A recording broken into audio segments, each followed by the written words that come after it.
Conservative character assassin Andrew Breitbart, best known for his involvement in the Shirley Sherrod fiasco, is at it again.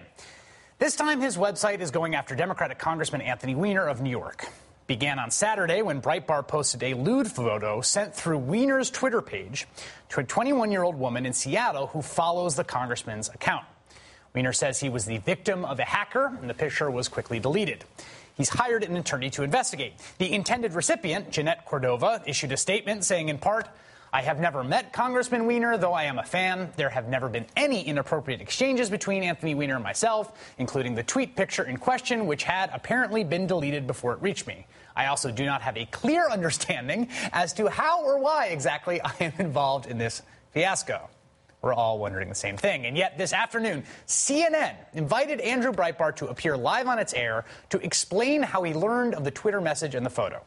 Breitbart said they were forwarded to him by another conservative blogger named Dan Wolf, but Breitbart didn't stop there.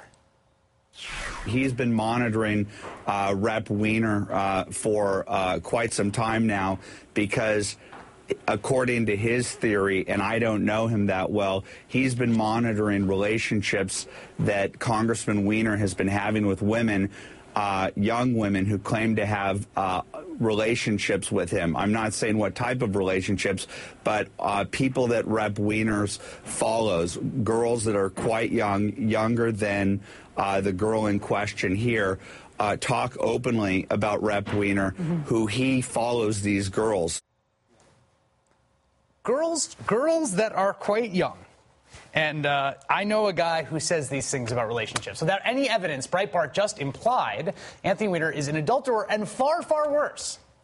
The fact that Breitbart was able to smear Weiner with a baseless attack on live TV was not lost on CNN's own senior legal analyst, Jeffrey Toobin.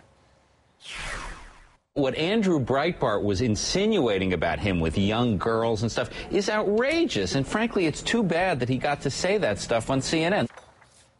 I agree. Joining me now, MSNBC contributor Alex Weiner of The Huffington Post. Alex, how are you? I'm great, Chris. How are you? Alex, when I see clips like this, I want to give up.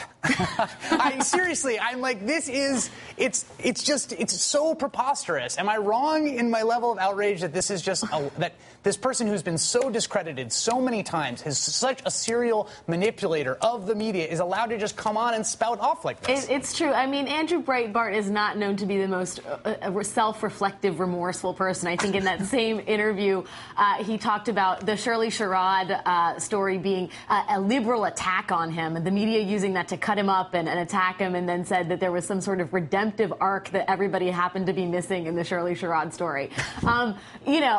Look, I think that Andrew Breitbart as a source has been largely discredited.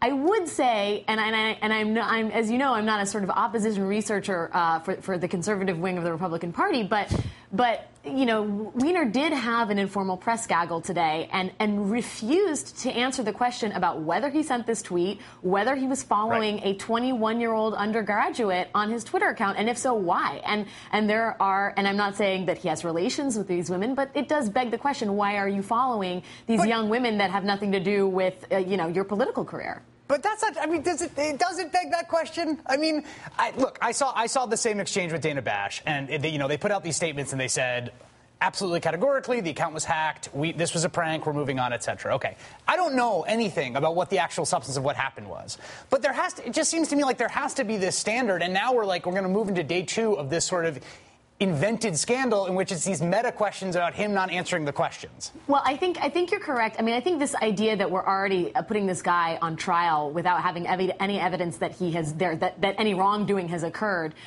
is legit. But at the same time, Weiner is a savvy guy. He understands how the media works, and to some extent, you wonder, okay, well, if you don't want this to be a distraction, then why don't you just put a nail in the coffin? Answer the questions directly and move on. But the fact that he keeps going back to this, I will not answer, it's a distraction over and over again, I think it leaves the American public thinking, sort of scratching their heads, thinking, well, maybe there is something here, which is highly unfortunate. But I want to make sure that I'm clear on the facts here, because my sense is that I don't think anybody's clear on the facts. No, well, clearly we're not clear on the bottom, the base principal fundamental fact, which is who sent this photo. How are we talking about this photo?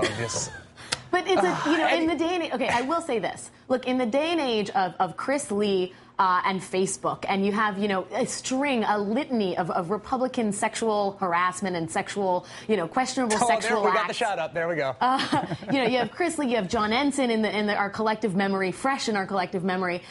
To some degree, I think that there's concern that this is part of Andrew Breitbart's larger agenda to balance the ledger. The Republicans have a lot of sex scandals on their side. Maybe the Dems do too. And so there's that, and that obviously leads to its own media frenzy. But I think, congressmen like Anthony Weiner are conducting business over social media, and they are public figures, and they've chosen to get involved in internet phenomenons like Twitter, and as such, there's inevitably going to be some questioning when things like this happen, and they're going to have to answer for it. Yes, when photos such as that appear on the Twitter account, I agree there will be questioning, but I think.